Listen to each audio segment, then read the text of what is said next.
recognize the former Vice President of Nigeria and my leader, Alhaji Atiku Abubakar. All other protocols duly. Mine is a very simple one. Let me start by thanking the organization for inviting me. As you know, I'm one of those strongest beneficiaries of the judiciary. For my strong legal team, for the work of my small legal team led by Dr. Onyechi Bazu, SAN, and led OJ Nadi, SAN, I wouldn't be standing here. You know that from my election petition to my impeachment to my tenure interpretation.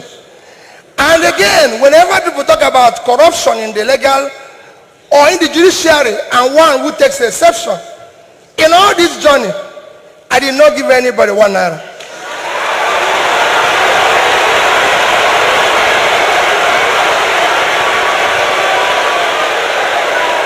So for me,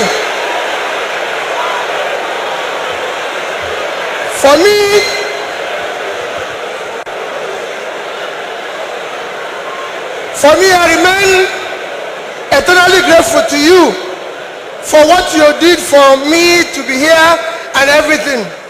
Our topic today is democratic transition in the 21st century Nigeria, 2023 and beyond.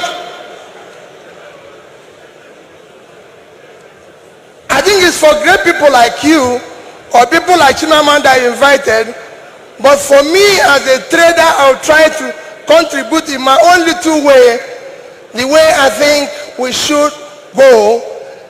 For me, democracy have a simple description. Government of the people, by the people, for the people. That means everything about democracy is the people.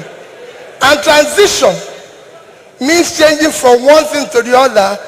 And for me, Nigeria needs urgent transition from being a highly insecure country to a secure country, from a disunited country to a united country, from corruption to a transparent country, from a country of lawlessness to a country of law and order.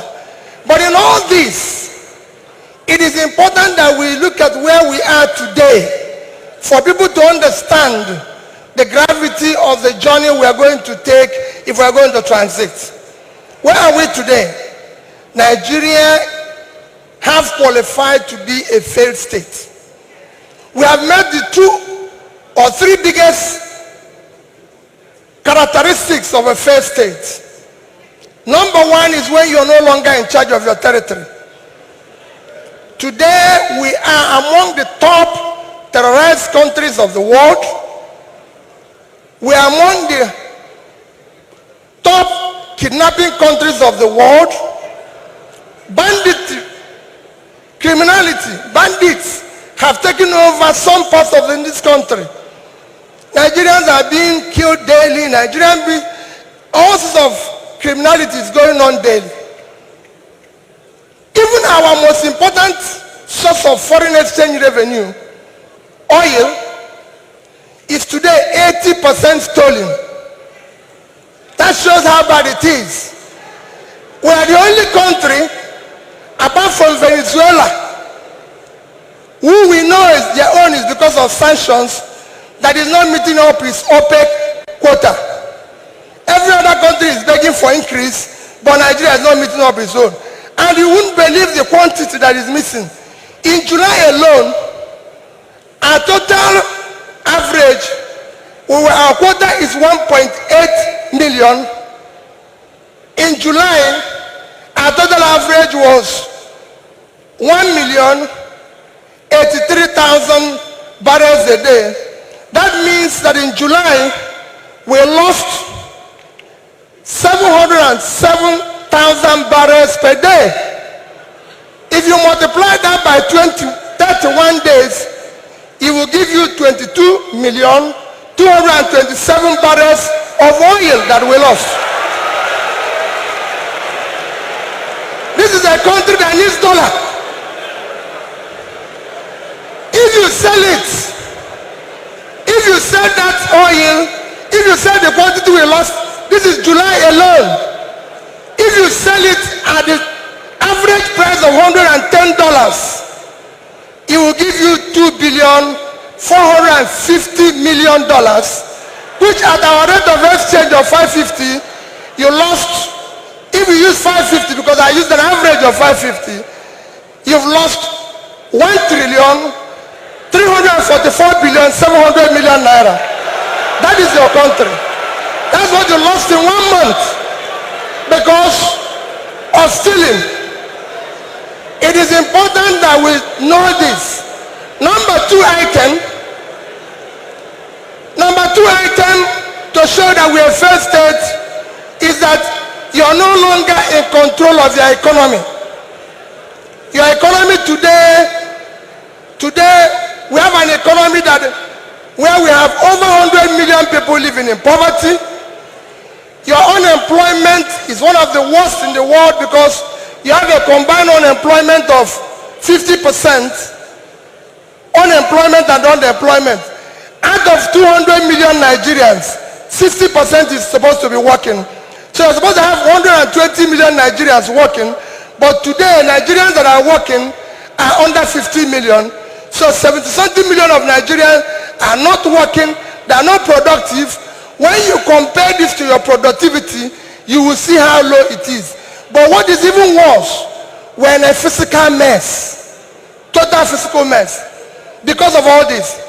Between January this year and April, the total revenue of federal government of Nigeria is 1,630,000,000,000 naira. Their expenditure is 4,720,000,000,000. If you minus this, we have a deficit of 3.3 trillion 100 billion. That shows almost 20% to almost 200% is the deficit. And this is the crisis you face. How did we come here?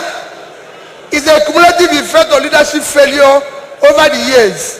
Because it's 10%, I'll stop here. I would have talked about power. How did we come here? What are we going to do very quickly to come out of this? Very quickly, you need to have a visionary, articulated, competent leadership to start turning around this.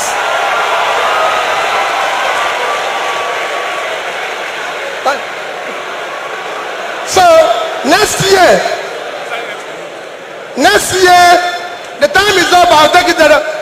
Next year, the election you're going to have next year will not be about, remember, it is not about tribe, no religion, not connection, not entitlement. It must be election about character, competence, capacity, and commitment to deliver.